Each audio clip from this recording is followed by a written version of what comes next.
Bismillahirrahmanirrahim. Assalamualaikum warahmatullahi wabarakatuh. Alhamdulillah wassalatu wassalamu ala Rasulillah wa ala alihi wa sahbihi wa man tabi'ahum. Yang sama-sama kita hormati Al-Mukarram Ustadz Qurtubi beserta seluruh majelis guru, bapak-bapak, ibu-ibu, wali murid, siswa-siswi SMP SMA Al-Azhar Sifabudi Pekanbaru 2. Insyaallah semua kita dimuliakan Allah Subhanahu wa taala. Amin ya rabbal alamin. Ada banyak tempat yang bagi saya berkesan di Pekanbaru. Ada Masjid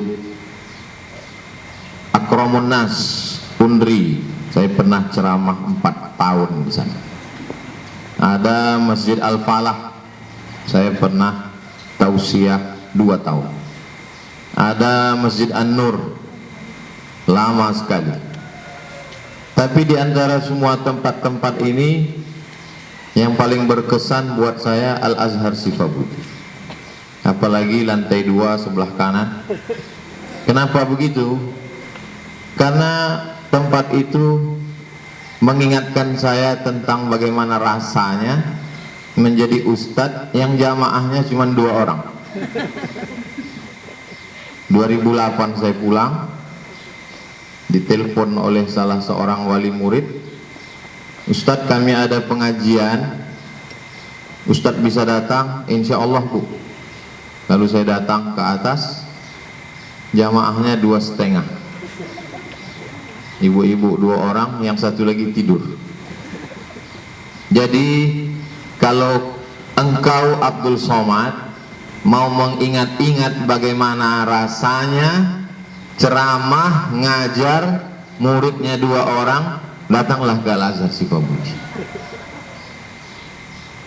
Kalau di Masjid An-Nur pernah pengajian, jamaahnya sampai ke rumah sakit Undri depan, ke kampus Fakultas Kedokteran Universitas Riau, melimpah ruah. Tapi bagaimana rasanya tidak bisa kita ungkapkan dengan kata-kata, kita mesti merasakannya sendiri. Begitu juga beberapa tempat favorit saya di Pekanbaru, beberapa rumah makan. Sampai hari ini, hari Jumat, selesai sholat Jumat, saya mampir ke rumah makan itu. Saya duduk di tempat kursi itu. Kenapa mesti rumah makan itu? Kenapa mesti di kursi itu? Karena kalau saya duduk di situ, saya kembali mengulang perasaan saya bahwa emak saya hadir di situ. Karena dulu ketika dia hidup, saya bawa dia makan di situ, dan ternyata ada satu perasaan yang tak bisa diungkapkan dengan kata-kata. Ketika kita makan, duduk di situ, merasakan satu perasaan. Begitu juga mengapa Ustadz datang kemari nyetir sendiri. Kenapa Ustadz di Pekanbaru tidak pakai supir? Supaya kita merasakan bagaimana rasanya menghadapi PPKM. Bagaimana kita dibentak polisi, putar sana. Padahal kalau mau kan tinggal buka aja. Ya, saya putar untuk merasakan. Saya pergi ke bank di Jalan Arifin Ahmad, ngantri saya tegak lama. Dari mulai depan, kata security, cek berapa derajat Celcius, cuci tangan katanya. Lalu kemudian saya ngantri sampai di depan counter. Akhirnya dia lihat buku rekening saya. Ustadz Somad, kenapa nggak masuk aja langsung Ustadz? Saya senyum saja, saya tak kasih jawaban. Yang saya lakukan itu adalah saya ingin merasakan perasaan bagaimana rasanya ngantri. Karena kalau tidak saya nanti akan disambut orang, dimuliakan orang, dibentangkan karpet, dibuatkan baleho, dibuatkan umbul-umbul, disambut dengan tola al-badru alaina. Kalau begitu terus, nanti lama-lama saya bisa jadi Fir'aun. Lupa. Maka untuk mengingat-ingat itu tidak bisa dengan ceramah. Untuk mengingat-ingatkan diri kita itu tidak bisa dengan tausiah, tapi mesti dirasakan langsung. Karena perasaan itu tidak bisa didefinisikan dengan kata-kata. Kata-kata selalu terlalu miskin untuk mengungkapkan rasa. Karena rasaku bukan rasamu. Bisa untuk buat update status. Ustadz kan hari ini diminta kata sambutan program S3D. Lalu kenapa Ustadz jadi curhat? Sebetulnya yang digagas oleh Al-Azhar Sifabudi ini adalah ingin agar anak-anak kita ini pandai merasa, bukan merasa pandai. Pandai dia merasakan perasaan. Bagaimana rasanya? Makanya dibuatlah program. Anak-anak kita ini tidak hanya diceritakan bantulah fakir miskin, tolonglah orang duafa, tidak begitu. Mereka tidak diceramahi. Mereka dibawa ke rumah saudara kita duafa, kemudian berdialog dan tinggal di sana selama seminggu atau sebulan, supaya nanti setelah pulang rasa syukurnya lebih. Beruntung bertuah bapak-bapak, ibu-ibu yang anaknya sekolah di Al-Azhar Sifabudi, karena mereka dididik bukan dengan definisi kata, istilah, terminologi, etimologi, terminologi, tapi mereka diajarkan langsung pandai merasa. Insya Allah setelah anak-anak ini menjalani program S3D, mereka makin sayang uang jajannya, insya Allah. Kenapa? Nanti mereka akan berdialog, bahkan sudah berdialog. Bapak pendapatannya, ibu sebulan berapa? 400.000. Anaknya berapa? 3. Rumahnya ngontrak. Mereka berpikir, uang jajan kami 500.000 itu untuk pagi, siang lain lagi, malam lain lagi.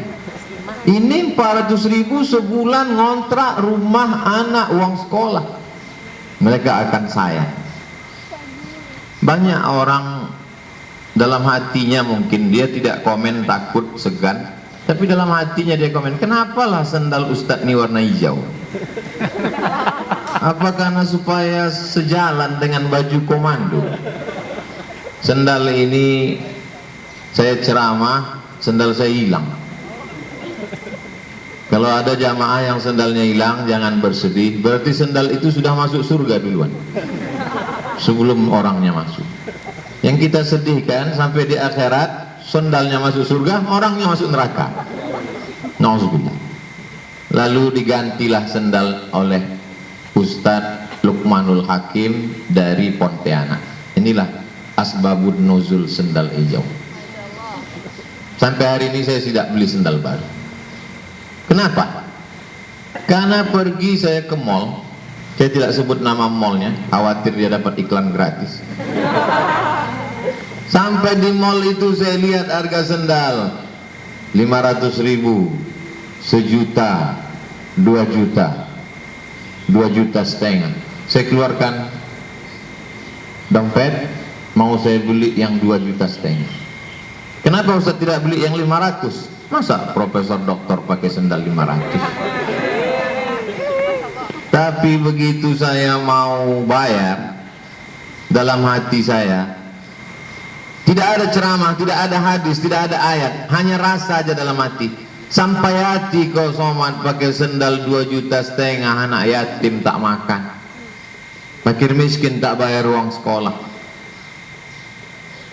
Itulah yang membuat sendal ini tetap hijau sampai hari ini.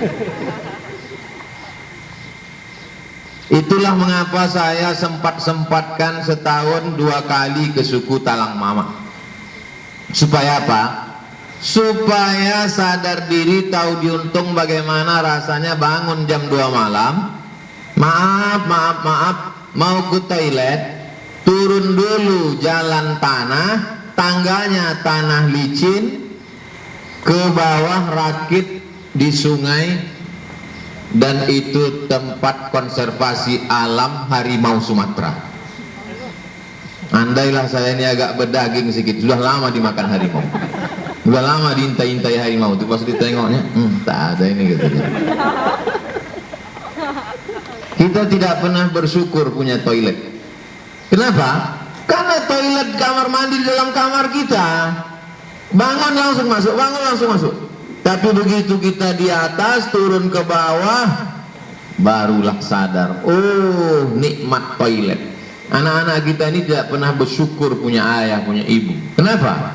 Begitu dia buka matanya, ayahnya sudah ada, ibunya sudah ada. Tapi begitu dia dibawa ke panti asuhan, ulang tahun anak dibawa ke pantai, bagus. Ulang tahun anak dibawa ke danau, tidak salah. Dibawa dia ke hotel megah mewah cantik, sayang orang tua kepada anak, saya tidak larang.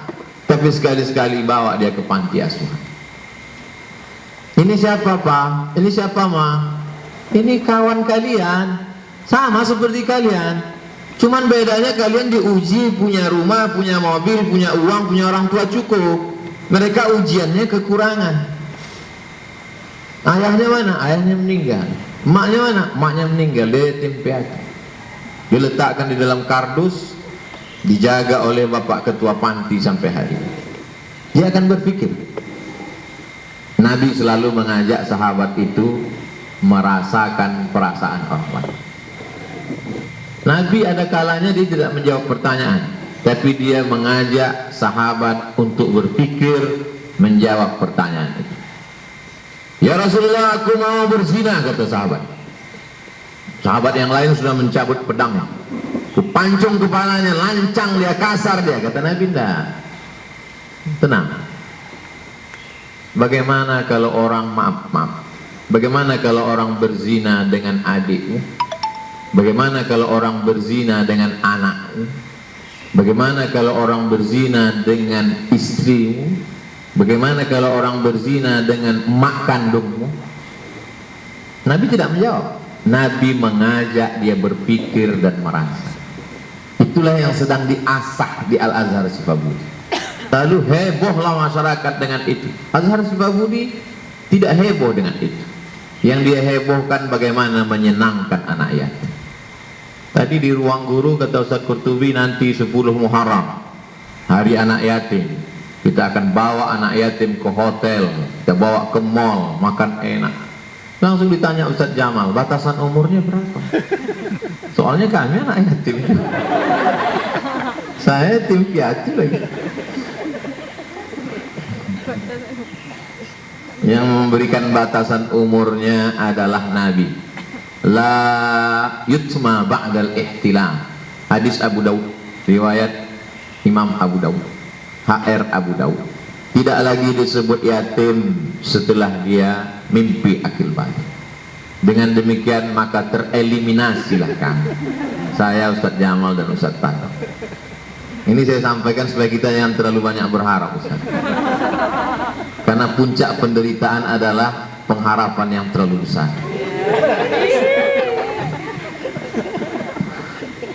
Masya Allah, tabarakallah.